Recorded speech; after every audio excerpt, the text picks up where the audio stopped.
mile away. The alternative is always working on press road, but I think sometimes it might touch like the press rooms at other state houses. They're like space, like there are rooms for each media organization, not like one giant bullpen. And like, not that everything I'm working on is competitive, but some of it is, you know. So I just don't want to have to like keep jumping into the hole. Like, let's just, you know, like. Hey Karina, I got it set for the time of day now. It's on the right minute. If you take notes. I'll take notes. All right.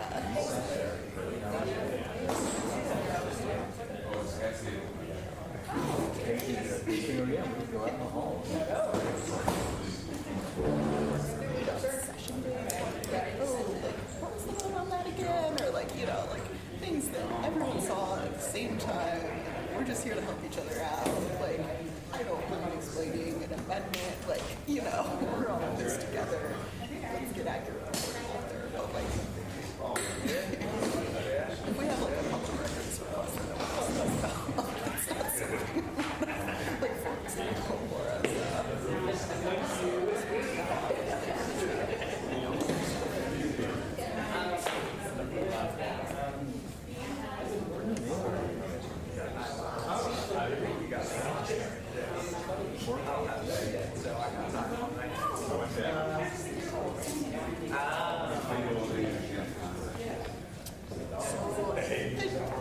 Certification. I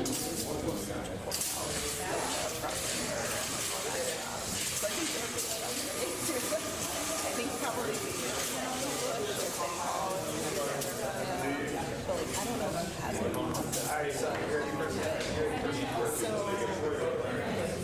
few people who is, but I think you'll actually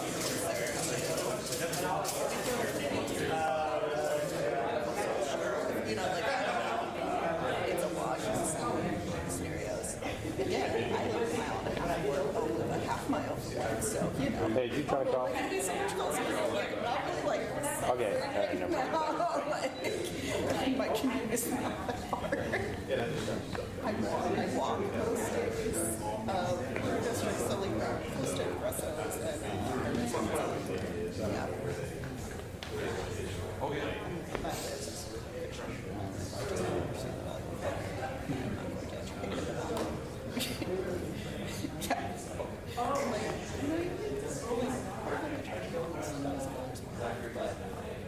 It's fun.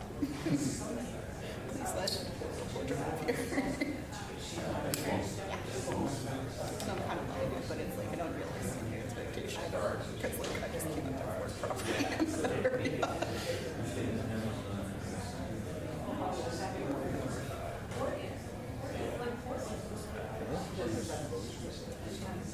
So the artisan colonial funds before fire, the one that's like right across from also harvest, which I always think is just.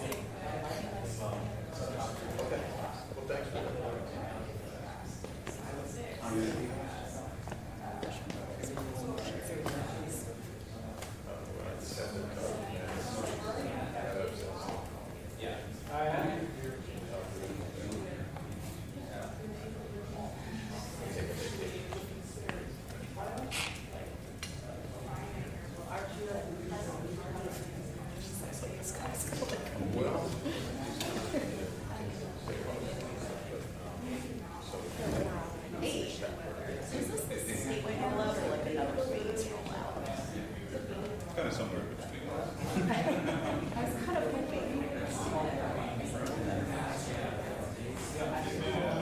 Part of what we're talking about is that obviously trying to put these numbers so county does twice a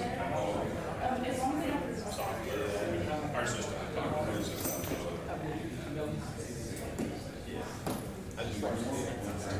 yes. It's not 88 systems. It's not two.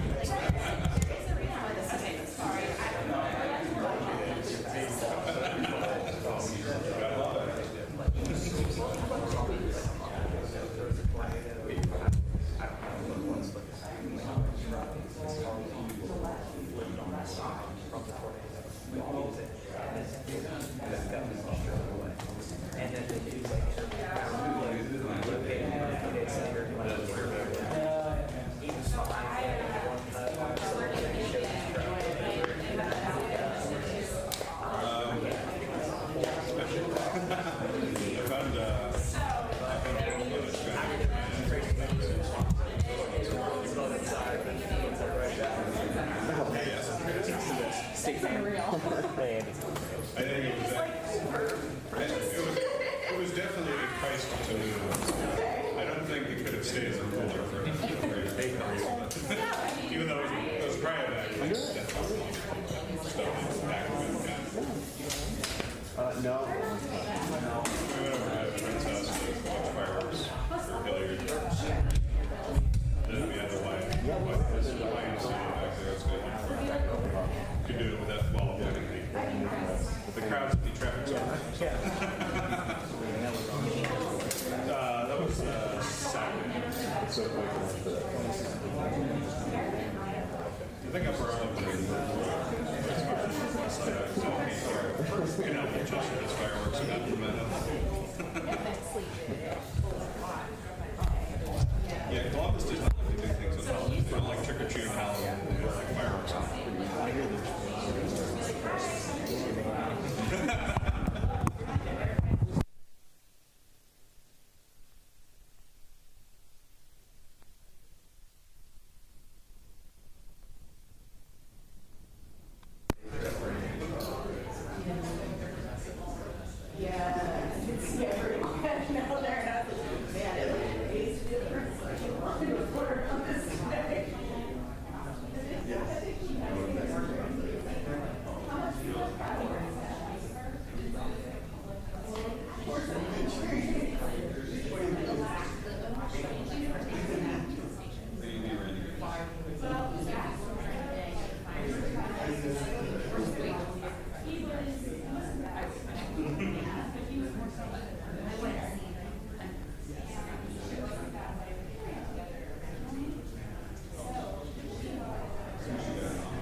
Dynasty There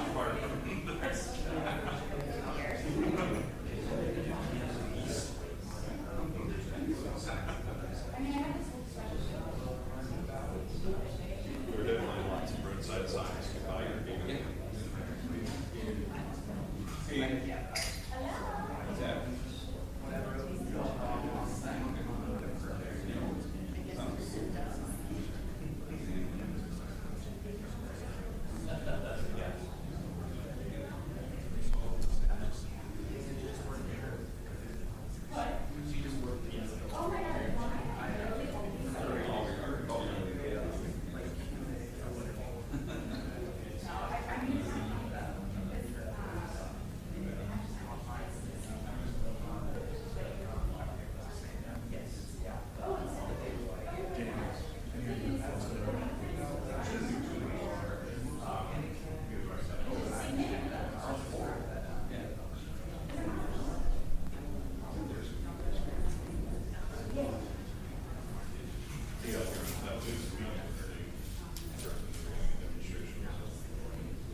Morning, everybody.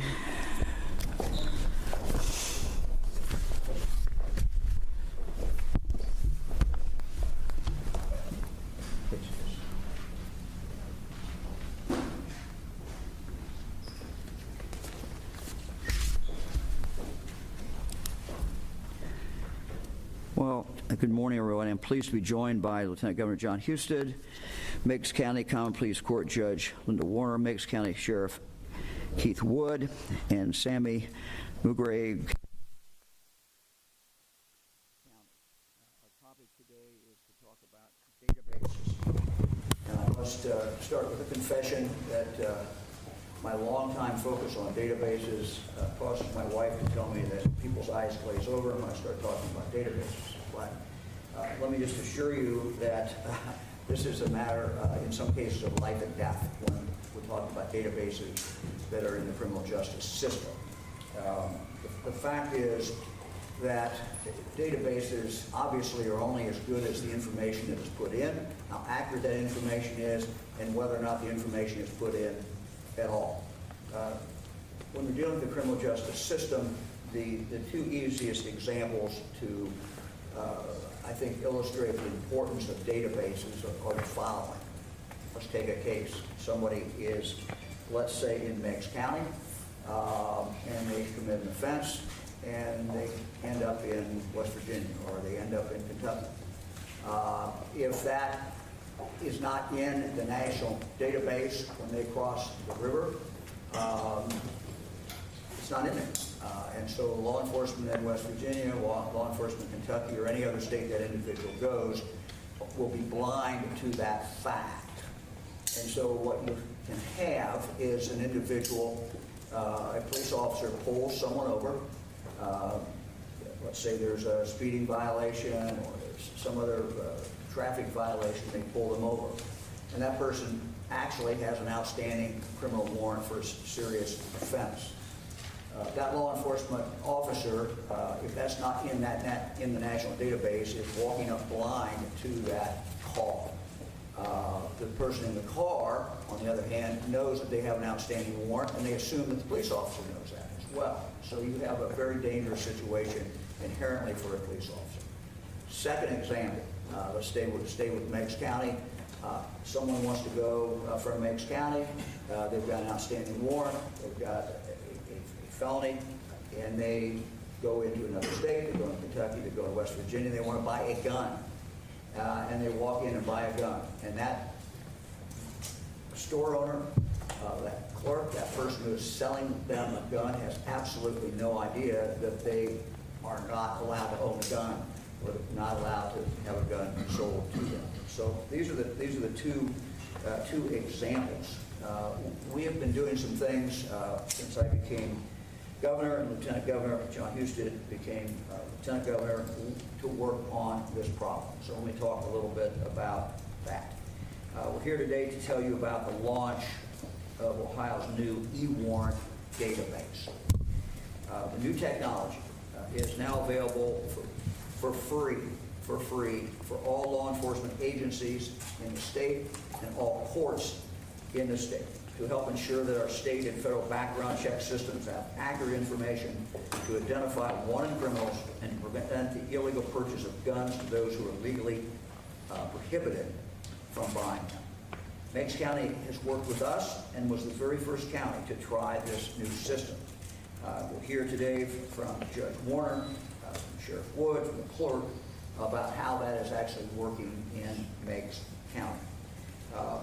Let me go back a little bit. Shortly after taking office in 2019, I signed an executive order to create a warrant task force to examine how agencies serve arrest warrants across the state of Ohio. We knew at that time that there was an overwhelming number of unserved warrants that were in Ohio's background check system. Ohio's background check system is called LEADS, Law Enforcement Automated Data System. But the task force also found out that there were tens of thousands of other warrants and protection orders that were never entered at all into LEADS, or if they were in LEADS, were not entered into NCIC, which is the National Crime Information Center, which is used for background checks nationwide. When warrants are not in the system, as I said, it obviously has very serious public safety implications. And the two examples that I gave, I think, illustrate that. An important function of Ohio's criminal justice system is the ability of law enforcement to protect the public by quickly apprehending offenders accused of violent crimes. The effective administration of justice also relies on the judicial system's ability to compel defendants to appear in court to answer complaints and charges. And the judge will talk about that as well. The timely service of arrest warrants and bench warrants from the court is critical to accomplish these goals. But that's hard to do when the systems that hold these warrants are incomplete. As the task force that we created looked into this issue further, they found that far too many agencies were still using a manual, paper-based process to enter information into LEADS and NCIC, a process so slow and cumbersome that they simply could not keep up. Very, very burdensome. Departments not having the ability really to have enough manpower, enough people, men and women, and so many times these just didn't get entered, or if they did, they were very late in getting entered. The fact is that currently Ohio law does not require warrants and protection orders to be entered into the state and federal background system. But we have been working on this particular issue. We wanted to make it, I said at the time, we wanted to make it easy free, and we wanted to require them to be entered. So we have a proposal in front of the state legislature for what we call Tier 1 crimes to require every agency to enter those. That is pending in the General Assembly. I again would ask them to pass this requirement. We've broken it down by tiers. We only include Tier 1, which are the most serious ones. That's the bad news, that they have not taken action. The good news is, however, that in talking to law enforcement and working with the LEAD's steering committee, we've been able to dramatically, on a voluntary basis, dramatically change the number of these warrants that are issued, that are entered into the national database. In March, to tell you the numbers, in March 2019, there were around 18,000 Ohio warrants in NCIC. Today, there are more than 220,000. So we went from 18,000 to 220. We've made great progress on a voluntary basis. The final step would be the legislative step, and to get this actually required. What we're talking about today is a little different than that, same subject, and that is how we make this system work easier for the courts, the clerk of courts, as well as the sheriffs, law enforcement around the state of Ohio. What we're talking about today with Meigs County is really the beginning of that process to make this much, much, much easier. I think you will find as you listen to the sheriff, you listen to the clerk, you listen to the judge, that at least in Meigs County, they have sped this up. The new system is 5 times faster than the old system. It really, we think, is a game changer, and it is making a difference right now. We hope to see this spread. Champaign County, for example, also just came online recently, and we are working with the vendors around the state of Ohio, like 19 separate vendors, one of the glories of our local government system. But we have a lot of vendors out there, but we are working with those vendors to integrate our system with theirs, and that will make it much easier for law enforcement to move forward. Let me ask the Lieutenant Governor to come up. After that, we'll ask the Judge to come up, Sheriff, and the Clerk. So, John? Thank you, Governor. Last week we were standing here talking about how the Innovate Ohio team was using technology to work with the BMV to increase the efficiency and how we serve the public, making sure that in most cases they don't have to come in to a BMV ever again.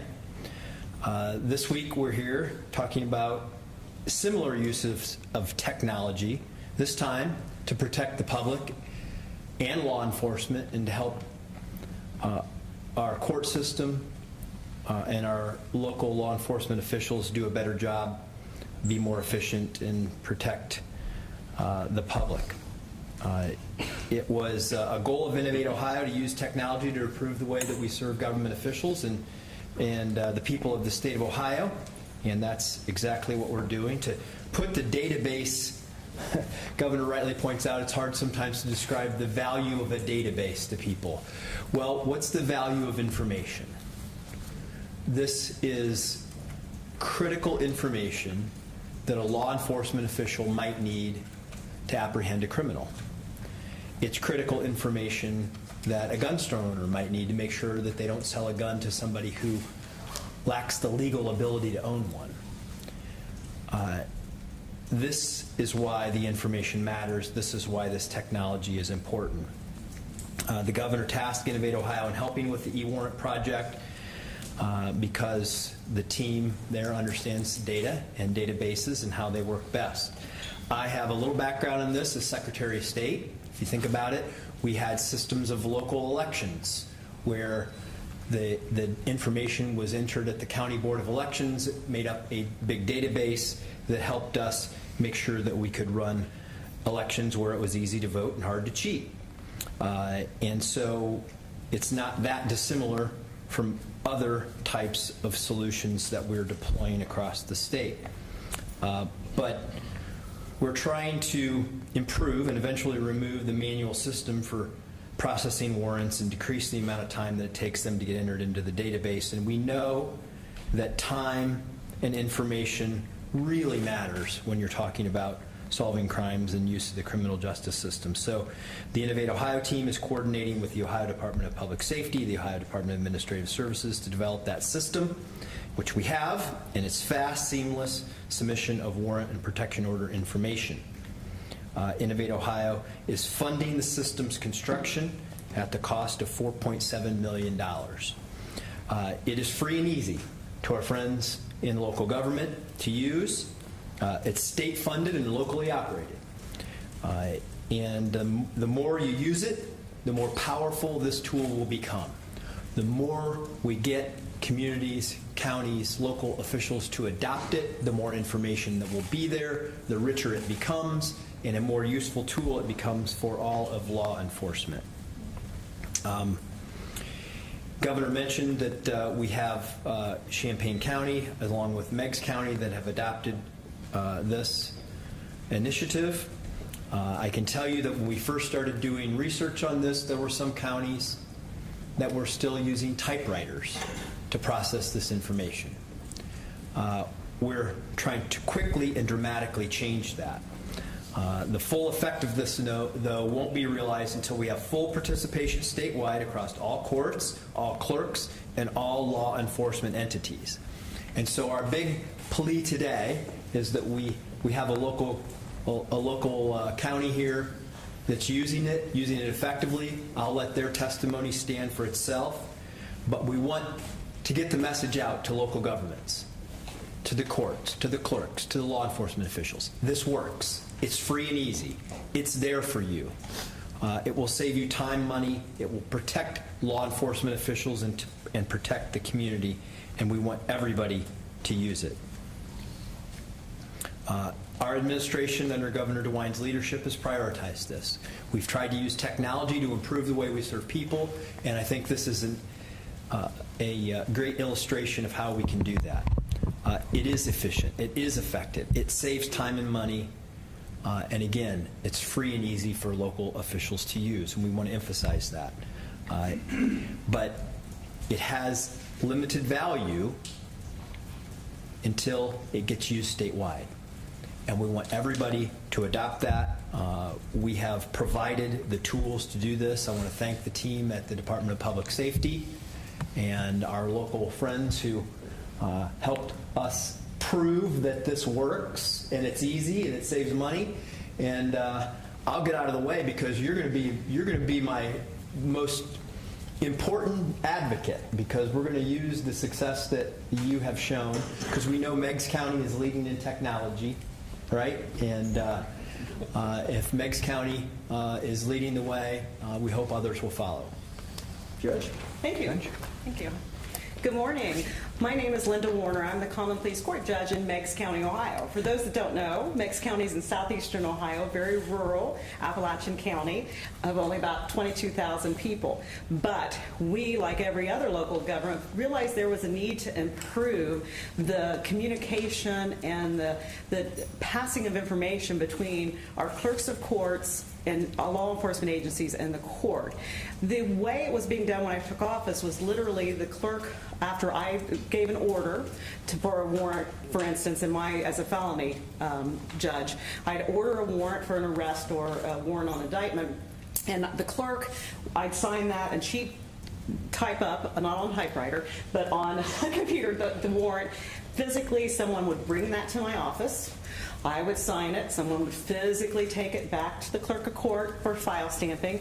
Then she would make a copy for the sheriff's office basket so that someone from the sheriff's office would come pick it up and take it. And that person from the sheriff's office wears many hats, so he or she has a basket full of information that needed to be entered into the database. That was, frankly, as the governor said, not getting done timely because of the lack of personnel small and the demands that are on a very, very small department.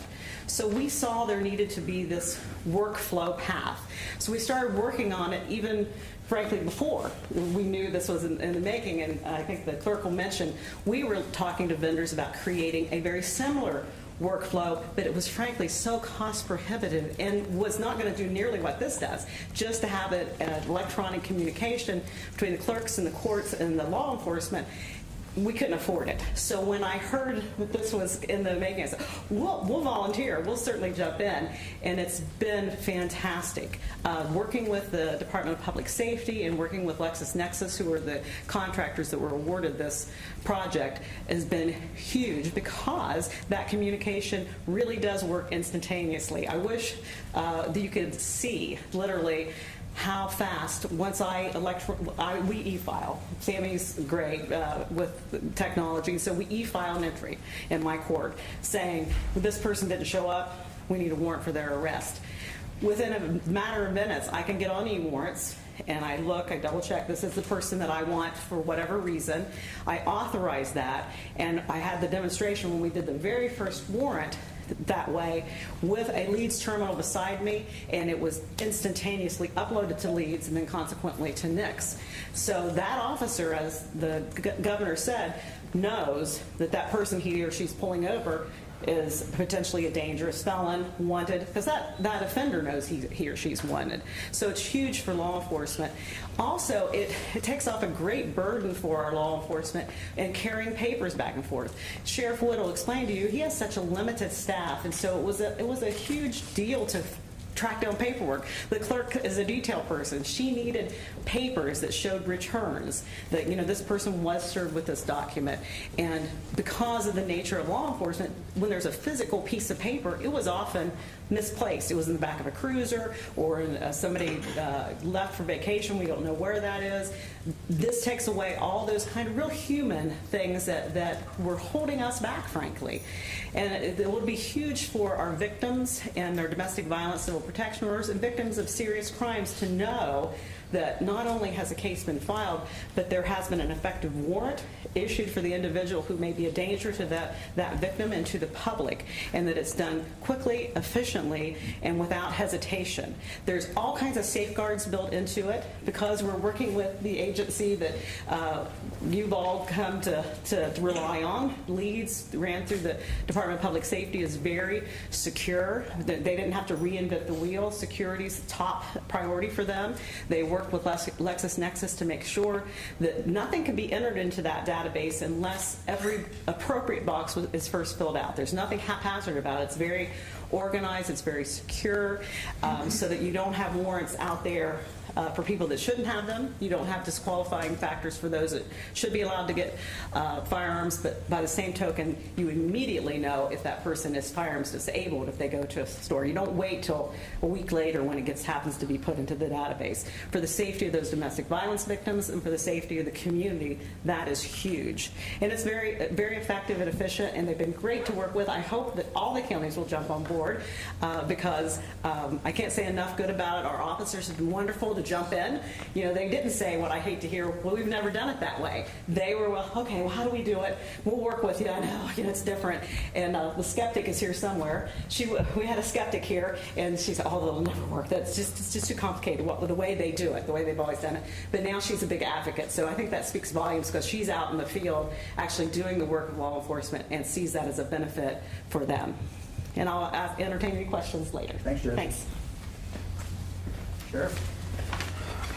Good morning, everybody. Sheriff Wood from Meigs County. I kind of concur with everything that's been said up here, except I've been around in this law enforcement business for 45 years.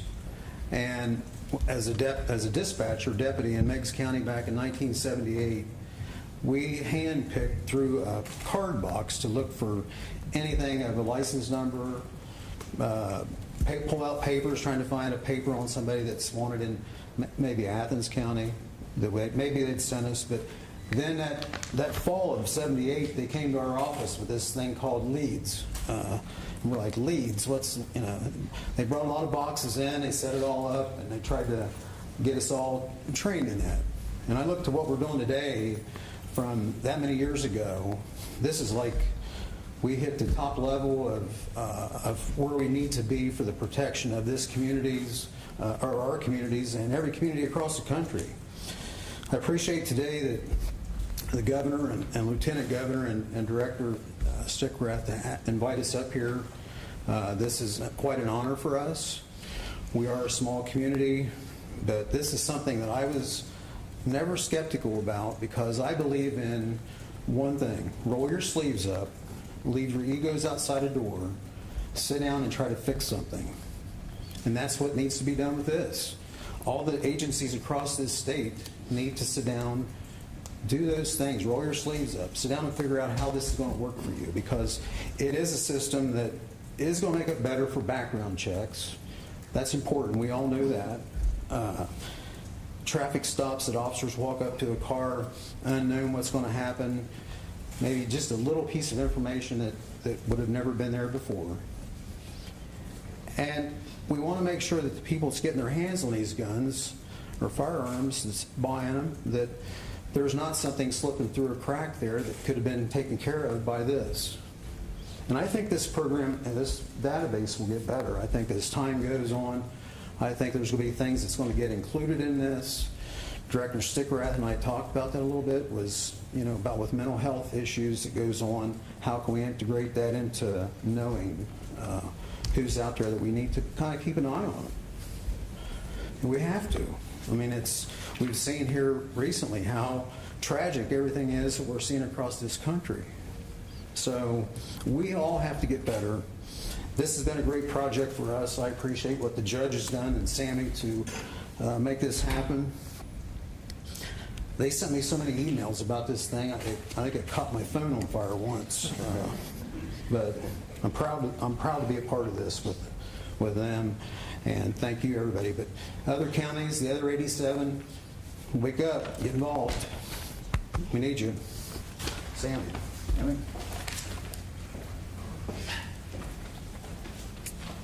I'm Sammy Mugridge. I'm the Clerk of Courts for Meigs County. It's been very exciting to be the first county to go live with e-warrants. We thank you for the opportunity, as well as the eagerness for Judge Warner and everyone else to jump on board.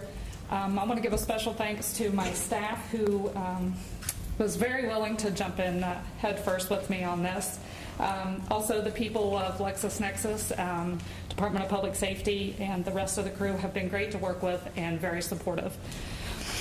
First of all, as the Lieutenant Governor said, free. The state providing this system to us for free is greatly appreciated for a county who's always searching to find money other ways. We are very thankful for that. Secondly, as a clerk, I encourage other clerks to just jump in. I understand technology can be very intimidating, but the e-warrant system is very user-friendly, and you will be thankful to no longer be chasing that piece of paper. I can't express that enough. We are without integration right now. That is being worked on, but have already been amazed with the ease of use and the efficiency of the e-warrant system. For instance, on our go-live date, a warrant on indictment was requested, authorized, instantaneously uploaded to the lead system. And ironically, I believe even a representative from DPS and LexisNexis watched the offender being chased down the street, and he was apprehended. The warrant was served, returned, and docketed within a matter of hours. This is something that would normally take days or even weeks. Lastly, we are pleased with the fluidity of the workflow and how it has greatly simplified our communication between our offices. Timing is everything, as they've mentioned before. Like everything else in today's world, this system puts warrants, returns, and other vital information at our fingertips, and we thank you. Questions? What's the hesitancy among lawmakers to make this mandatory? I don't know. We've accomplished a lot. We now have this system that we're rolling out across the state, so it's going to make it a lot easier. So that's an accomplishment that we could do ourselves. talking with local law enforcement, talking with the leads committee, we were able to get, the great bulk of the serious offenses in the database. So that's been a great accomplishment. That's something we didn't have to have legislative action to take. But the final part is we know that there are some Tier 1 offenses that are not being put in. And just making sure that every Tier 1 offense, and we were careful, frankly, how we did that. I had it here a moment ago somewhere. We were very careful how we did that. We've only put in the ones that were the most serious, and called them the Tier 1. So again, this is kind of a little bit more action that needs to be taken by the legislature. That's the part I can't do. I can do the rest, can't do that. Need for that to happen.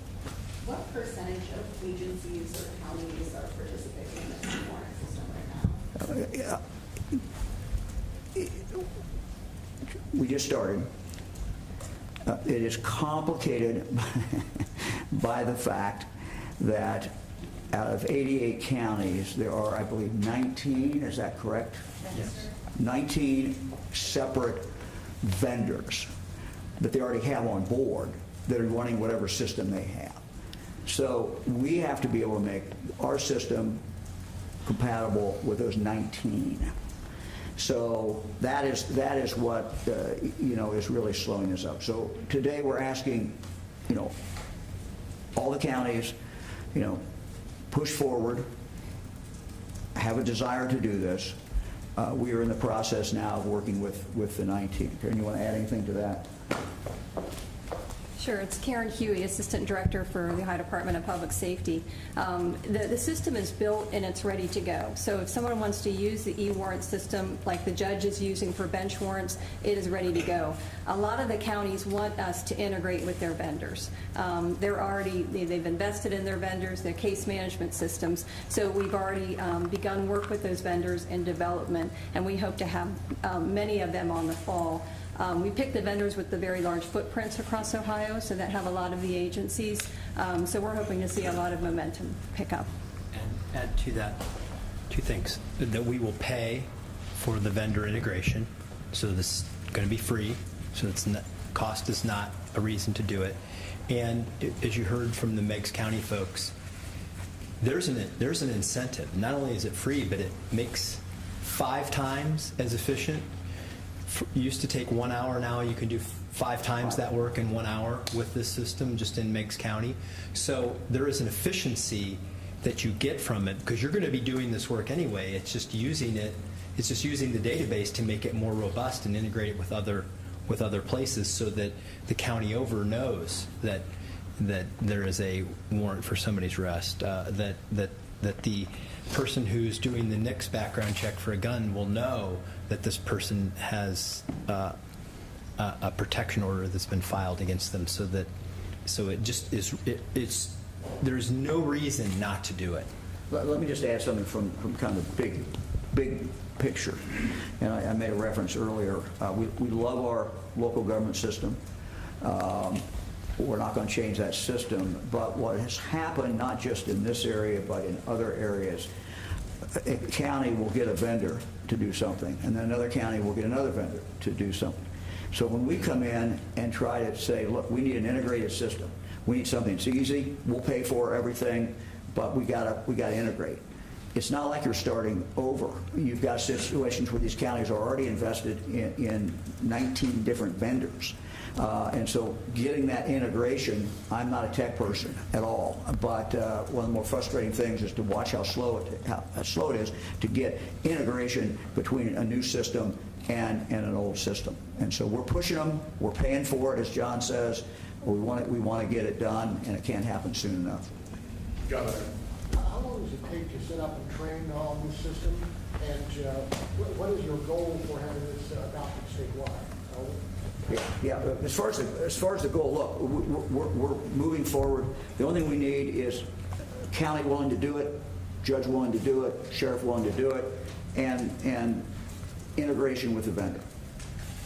So, I mean, those are the two things, the two variables that we have to have. And we pay for the training. We pay for all of it. Yeah, and the training was easy because they were so flexible. The folks from LexisNexis would give multitude of dates and times so that different shifts and different vacation people could be trained at a central location. And the training was fast. I mean, it probably didn't take more than a half hour. It is very user-friendly.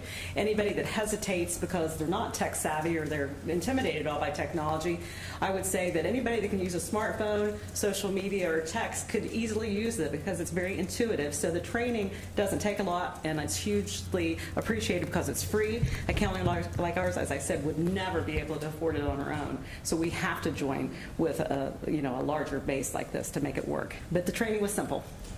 Governor, two things. The Fraternal Order of Police has been begging for help, especially in regards to the signing of bills that would loosen gun laws. Some have told me that, though this is good, we're focusing on the wrong issue here. What's the question? I'm sorry.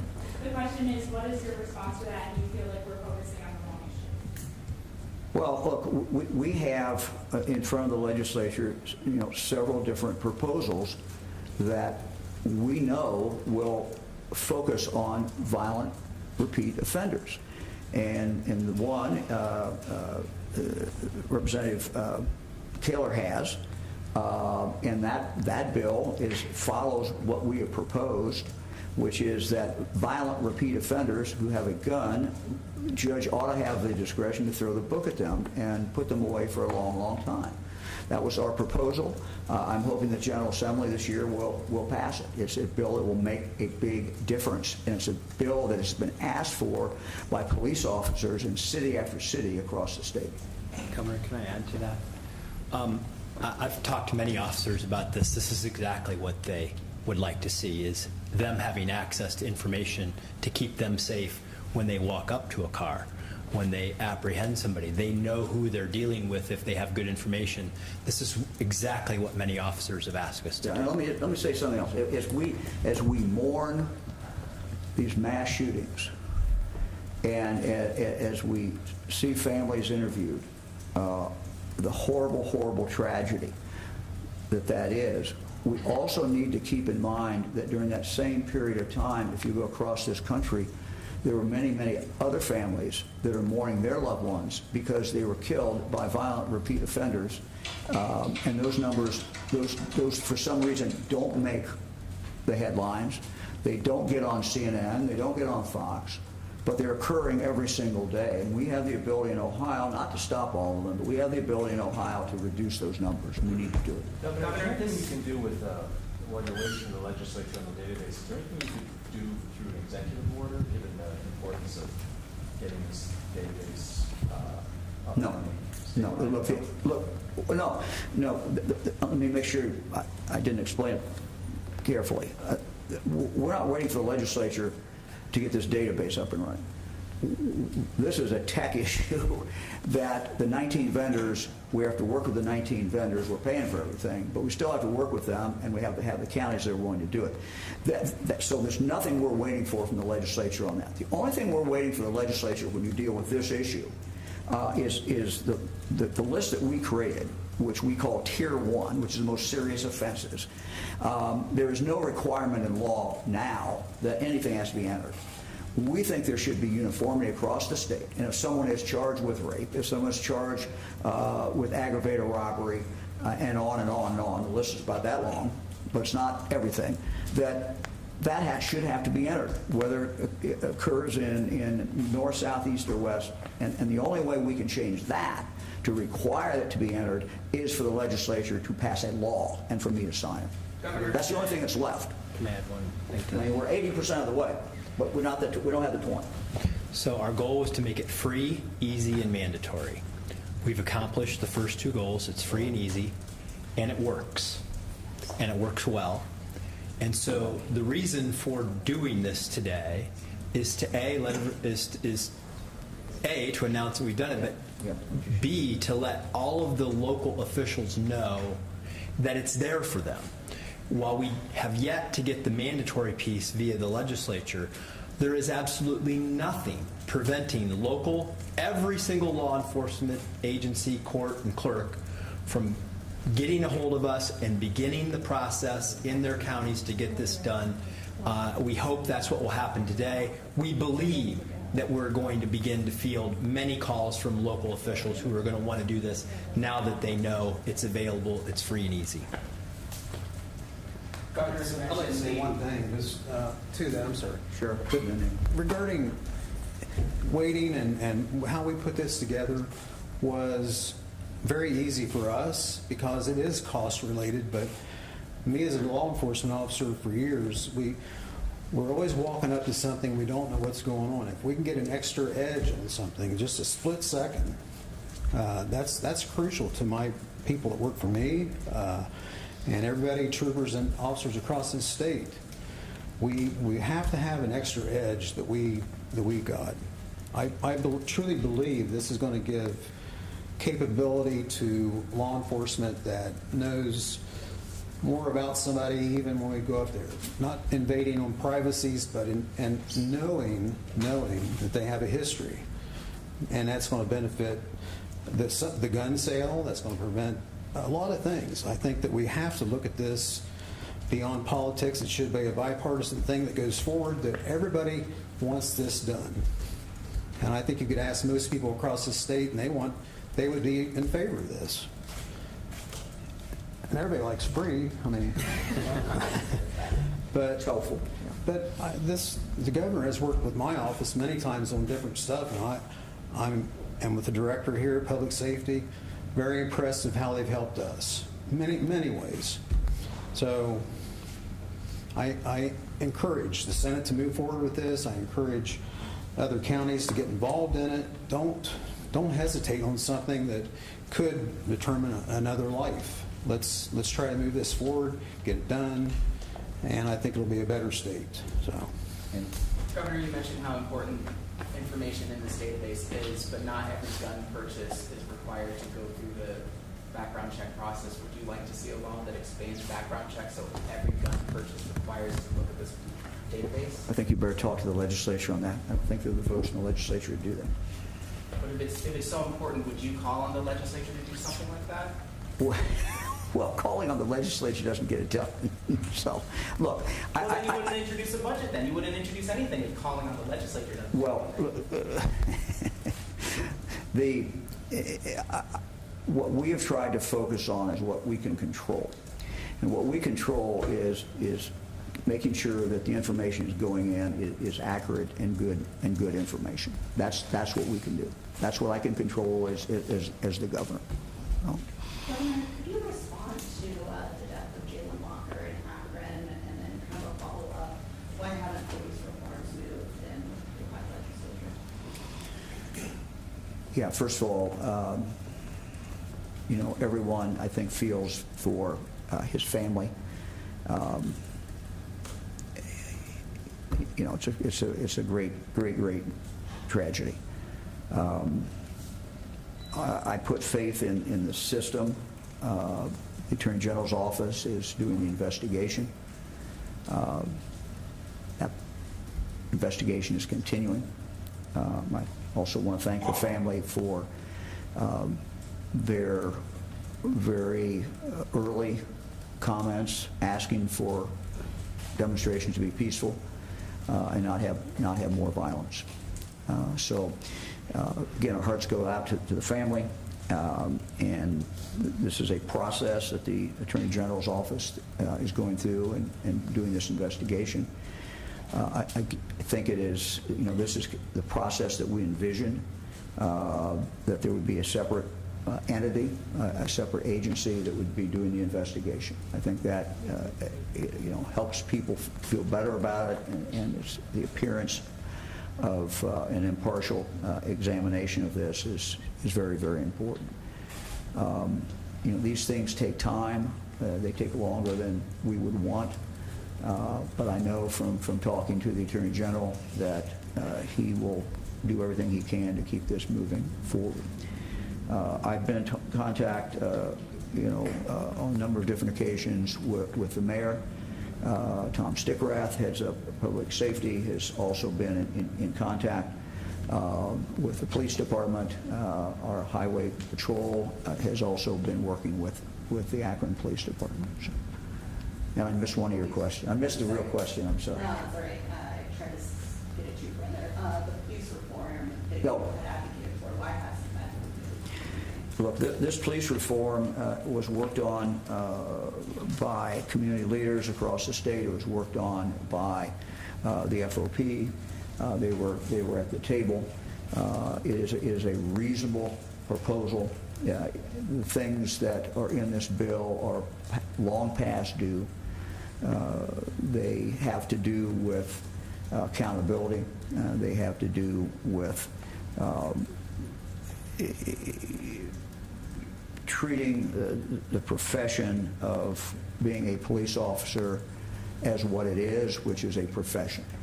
And so, just like other professions, like nursing, like being a doctor, there is potential statewide. We should treat this really like a license, and information can go into a central location. There can be a governing body to make decisions if there's a real problem with a police officer. All these things, I think, are not controversial. And again, I would call on the legislature to get this passed. It's time. It's time to move forward. We have time for 2 more questions. So President Biden is in Cleveland today, and I was wondering, he's going to be talking about inflation. Do you think that he is doing enough to combat that? And if not, what do you think we should be doing? Well, I think we'll wait until see what the president says today. We always welcome any president to Ohio, Republican or Democrat, and we welcome the president to Ohio. We'll see what he has to say. Governor, would you like to see Ohio expand the use of safety protection orders? And doing so, it seems like this new warrant system would be ready for the filing of those protections. Well, we have proposed a system that is not a red flag system because it's different. It has a lot more due process. Nothing can happen until there's been, adjudicated in front of a judge.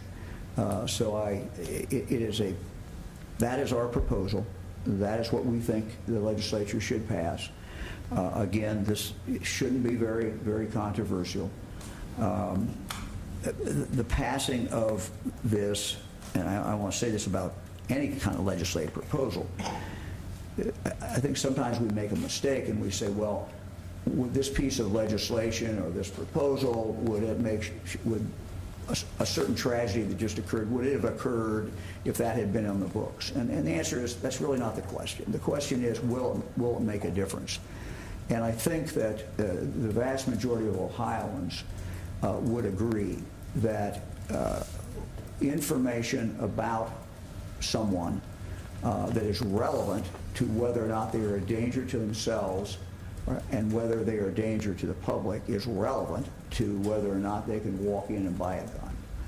That's kind of a basic, simple principle that I would bet, well, I won't put a number on it, but the vast majority of Ohioans would agree, and particularly when you tell them that there would be due process connected with that. So again, this is some of the things that I would refer to as unfinished business, and I would hope that the legislature would take another look at that proposal.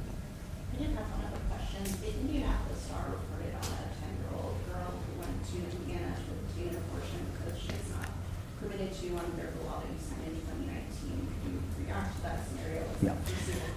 Yeah, first of all, I have no more information than you do, or anybody does, in reading it in the paper. It came, as you know, from a story out of Indiana, from a doctor over there.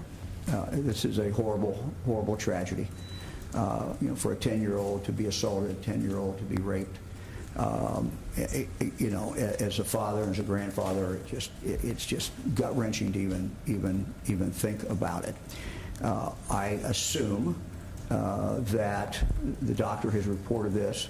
I assume that if she was treated in an emergency room, these are all mandatory reporters, So I'm assuming that this has been referred to Children's Services. I assume it has also been referred to local, whatever the local law enforcement agency is. We have out there obviously a rapist. We have someone who is dangerous, and we have someone who should be picked up and locked up forever.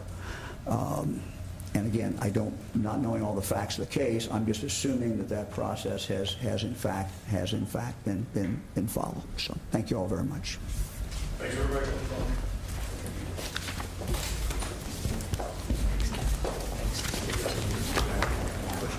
Yeah, no, we